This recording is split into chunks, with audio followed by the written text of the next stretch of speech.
Hello everyone. Today we will discuss introduction of simple interest and compound interest. Before starting introduction of simple interest and compound interest, you should know some basic terms.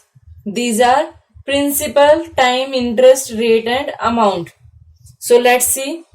Principal. The money borrowed or lent is called principal. मान लो आपने किसी से पैसे लिए हैं तो आप उसको इंटरेस्ट भी पे करोगे ना, ऐसे थोड़ी ना कि कोई आपको ऐसे पैसे दे देगा। अगर ऐसे कोई देता है तो वो अपना ही देता है, अदरवाइज हर कोई इंटरेस्ट लेता है, चाहे वो बैंक हो चाहे वो कोई भी पर्सन हो। सो जो मनी आप दूसरे से लेते हैं उस मनी को आप क्या बोलते हैं? प्रिंसिपल। Next time. आपने अमाउंट जो, देखिए प्रिंसिपल को कई बार हम द अमाउंट बोरोड ये भी बोलते हैं, तो वो अमाउंट दूसरा है कि टोटल आपने कितने पैसे लिए हैं। Time, the period for which money is borrowed, कि आपने कितने टाइम के लिए मनी बोरो किए हैं, कितने टाइम के लिए आपने पैसे उससे लिए हैं। इंटरेस्ट, इंटरेस्ट क्या होता है? जब आप किसी से पैसे लेते हैं तो पैसे लेने के बाद आप उसको जो एक्स्ट्रा अमाउंट देते हो, मान लो 100 रुपए आपने लिए थे 1 साल के लिए और 1 साल बाद आप 105 रुपए दे रहे हो, तो इसमें कितने रुपए ऐड हुए? 5 रुपीज। तो जो 5 रुपीज है वो इंटरेस्ट है। Then rate, the interest on ₹100 for 1 year. देखिए रेट हमेशा कैलकुलेट की जाती है क्योंकि रेट हमेशा आपको परसेंट में मिलेगी और परसेंट मीन्स पर 100 रुपीज का 1 साल के लिए आप कितना इंटरेस्ट लेते हो वो क्या है? रेट। देन अमाउंट, अमाउंट क्या है कि जो आपने टोटल मनी पे किया है मनी लेंडर को, उसको अमाउंट बोलते हैं, जो कि आपके पास क्या आएगा? प्रिंसिपल प्लस इंटरेस्ट, ये होता है अमाउंट। Then simple interest. अब देखिए सिंपल इंटरेस्ट है मीन्स आप जितने भी टाइम के लिए इंटरेस्ट पे ले रहे हो पैसे, उसको जब आप रिटर्न करोगे तो वो सिंपल इंटरेस्ट होगा। इसके लिए फॉर्मूला क्या है? Principal into rate into time divide by 100। और ये 100 हम किस लिए लेते हैं? क्योंकि रेट किस में होती है? परसेंट में होती है। So divide by 100। Now we will see what is time and rate relation. अब ये मत सोचिएगा कि टाइम हमेशा 1 ईयर होगा। टाइम हो सकता है कि आप 6 मंथ के लिए लेते हैं, टाइम 12 मंथ होता है तो इसको आप 1 ईयर लेके चलते हैं और रेट एज इट इज रहेगी। जो भी रेट गिवन है वो एज इट इज रहेगी। If you are taking 6 month time, अगर आप 6 मंथ लेते हैं, 6 मंथ मीन्स 6 डिवाइड बाय 12। अगर आप इसको चेंज करते हैं ईयर में तो 6/12 मीन्स 6 1 जा 6, 6 2 जा 12, 1/2 ईयर। तो यहां पे जो रेट होती है आप रेट का हाफ कर देंगे, ठीक है? रेट का हाफ कर देंगे। अगर इसको आप डायरेक्ट देखते हैं तो ये 1/2 मीन्स 1 ईयर है, 2 पार्ट्स कर दिया आपने। 6 + 6 12, टोटल 12 मंथ्स हो गए। रेट आपने हाफ करनी है। अब देखिए जो आपके पास ये आएगी, यहाँ पे अगर देखा जाए कि कितने 6 मंथ होंगे तो 2 हाफ ईयर्स होंगे, 2 हाफ ईयर्स होंगे इन 1 ईयर। 1 साल में कितने 6 महीने होंगे? 2 6 महीने होंगे ना, 6 महीने और 6 महीने 2 बार होंगे। तो हमने ये क्या किया, इधर 2 हाफ ईयर से ये रेट को आपने 2 से डिवाइड किया। अब हम देखते हैं अगर क्वार्टरली हो, quarterly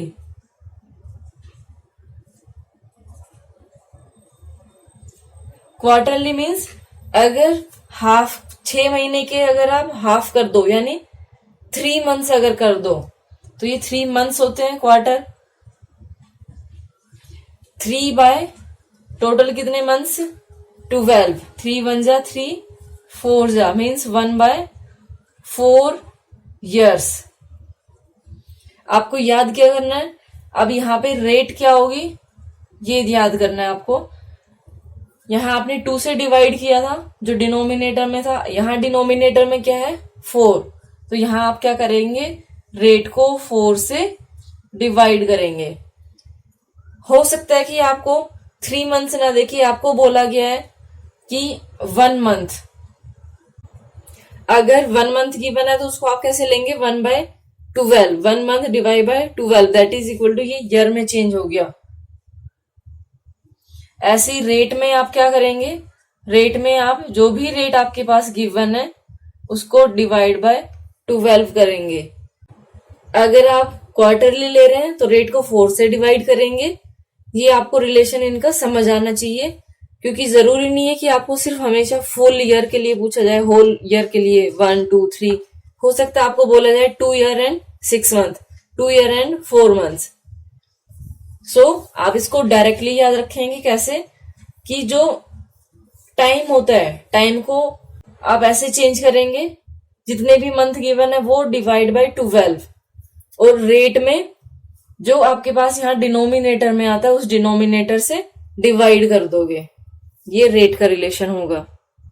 now we will see difference between simple interest and compound interest. Simple interest में अभी आपको फॉर्मूला बताया था।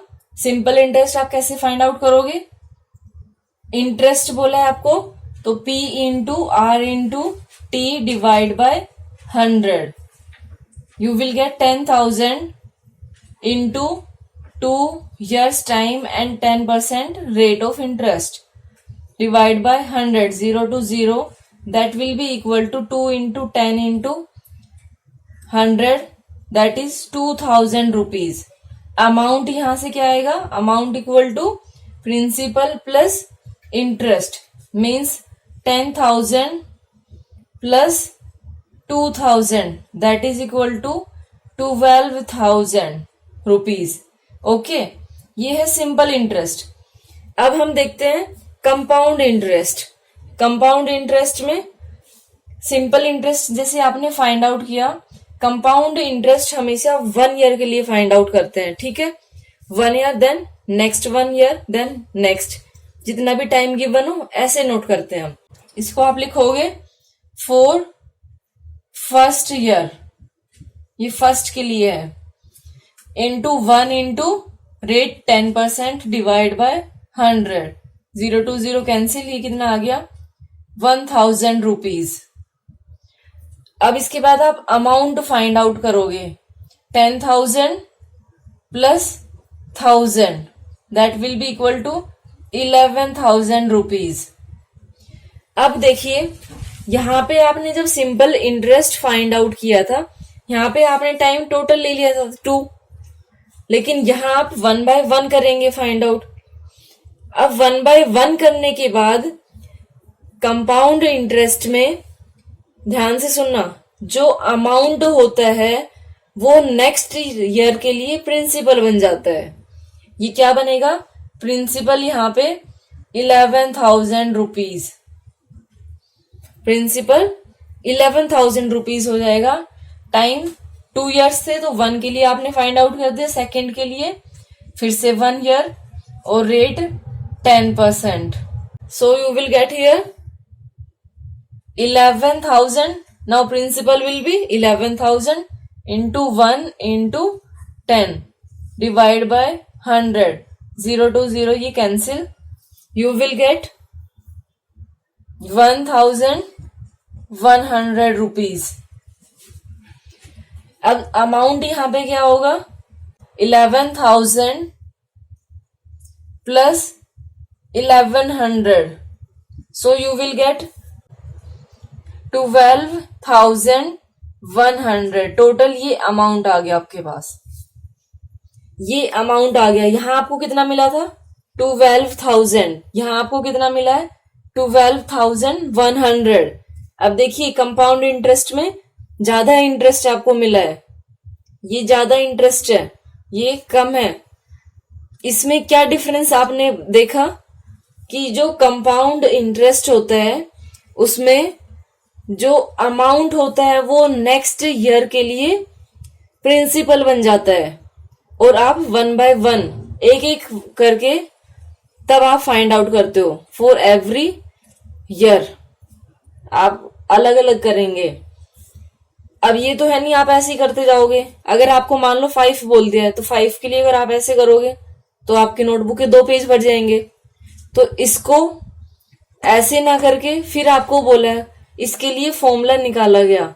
तो इसके लिए फॉर्मूला क्या है वो देखते हैं। अब डिफरेंस आप दोनों को समझ आना चाहिए। मीन्स अब यहाँ पे देखिए जो 1000 रुपीज इंटरेस्ट था नेक्स्ट ईयर में वो भी ऐड हो गया। मीन्स यहाँ पे आपको ब्याज का भी ब्याज देना पड़ रहा है, यहाँ पे इंटरेस्ट का भी आप इंटरेस्ट दे रहे हैं। ठीक है, तो कंपाउंड और सिंपल इंटरेस्ट में क्या डिफरेंस होता है। फर्स्ट आप बोलोगे कि इसमें जो अमाउंट होता है फॉर 1 ईयर वो नेक्स्ट ईयर के लिए प्रिंसिपल बन जाता है, और इसमें आप इंटरेस्ट का भी इंटरेस्ट देते हैं कंपाउंड इंटरेस्ट में, इसलिए इसमें आपको ज्यादा इंटरेस्ट मिलता है।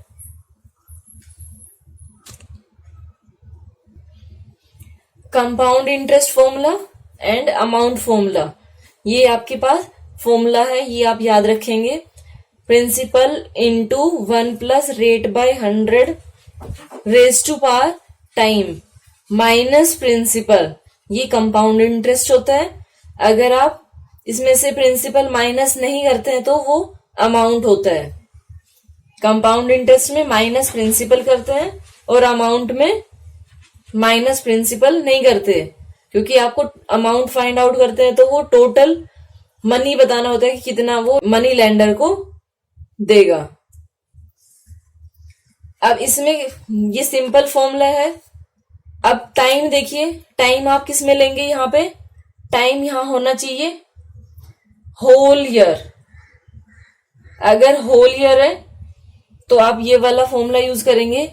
अगर ये होल ईयर ना हो, होल ईयर उसके बाद कुछ पार्ट हो, तब आप कैसे करेंगे। मान लो आपको बोला गया 2.5 ईयर, तो उसके लिए फॉर्मूला आप देखिए, इसको मैं अब सिंबल की फॉर्म में यूज करती हूं।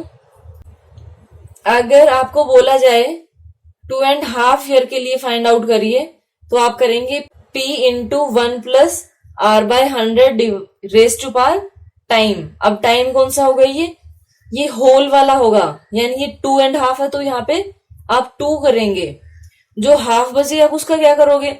इसके लिए आप क्या कर सकते हैं कि जो यहाँ पे आपके पास अमाउंट आया है वो प्रिंसिपल लेके हाफ ईयर के लिए सिंपल इंटरेस्ट फाइंड आउट कर दो, या फिर आप क्या करेंगे 1 प्लस जो रेट है, रेट का आप यहाँ पे हाफ है तो रेट बाय 2 डिवाइड बाय 100 ऐसे करके सोल्व कर दो। ठीक है, तो ये डिपेंड करेगा। मान लो आपको बोला जाए कि ये, अब इसमें ये ध्यान रखना ये किसके लिए कर रहे हैं हम, ये एनुअली के लिए कर रहे हैं। एनुअली मीन्स साल में एक बार, ये उसके लिए हम कर रहे हैं। अगर आपको बोला जाए 3 to 1/4 ईयर्स, इतने के लिए फाइंड आउट करिए, तब आप क्या करेंगे same P into 1 plus R by 100 raise to power, जो होल में है वो 3 हो गया, 1/4 है तो इसको करेंगे 1 plus R by 4 divide by 100। इसको ऐसे सोल्व करोगे आगे। तो ये चीज आप ध्यान रखिए, इस टाइप से जब भी क्वेश्चन आते हैं तो आप ऐसे सोल्व करेंगे उसको। और बाई चांस मान लो आपको बोला जाए ये R/4 कर लो, या फिर इसको R इंटू 1/4, देखो R/4 लिखो या फिर R इंटू 1/4 लिखो, क्योंकि आप ये सोच रहे होगे ये 4 कहां से आ गया, ये एक्चुअल में ये है R इंटू 1/4। जब R को 1 से मल्टीप्लाई करोगे तो R आएगा और डिवाइड बाय 4, तो ये यहां से आया ऐसे। अब नेक्स्ट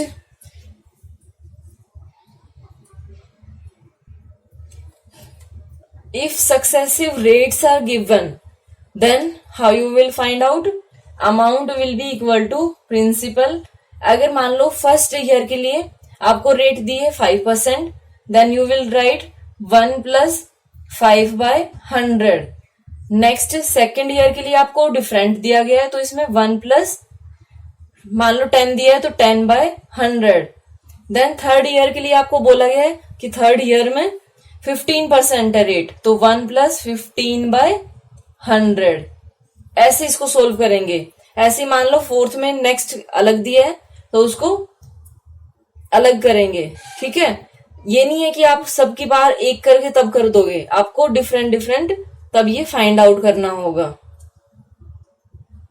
और अगर आपको क्वार्टरली या हाफ ईयरली ऐसे गिवन है तो आप पहले टाइम को चेंज करेंगे और रेट को चेंज करेंगे, उसके बाद ये सब फॉर्म करेंगे, उसके बाद ये फॉर्मूला यूज करके तब फाइंड आउट करेंगे ना। हो सकता है कि आपसे टाइम पूछे, रेट आपको फाइंड आउट करनी हो, तो उसके अकॉर्डिंग आप जो भी फॉर्मूला है फॉर्मूले के अंदर पुट करिए और वैल्यू फाइंड आउट कर दीजिए, वो इजी होता है। देन उसके बाद है इसकी एप्लीकेशंस, कि कंपाउंड इंटरेस्ट का जो फॉर्मूला हमने ये रीड किया है, ये इसका कहां पे यूज होता है। अब अगर बाई चांस मान लो आपको बोला गया है कि एक बाइक है, जब आप बाइक खरीद के लेके आओगे तो कुछ टाइम के बाद उसकी वैल्यू कम होती जाएगी और कंटिन्यूअसली में कम होती है, तो इसमें देखिए इसकी वैल्यू कम हो रही है, एवरी ईयर वैल्यू कम हो रही है, तब ये वाला फॉर्मूला आप यूज करेंगे। लेकिन अगर वैल्यू कम हो रही तो यहाँ पे प्लस की जगह आप माइनस कर लेंगे। ठीक है, सेम अगर आपको बोला जाए कि पॉपुलेशन है, पॉपुलेशन कैसे होती है, पॉपुलेशन डिक्रीज या इंक्रीज दोनों हो सकती है।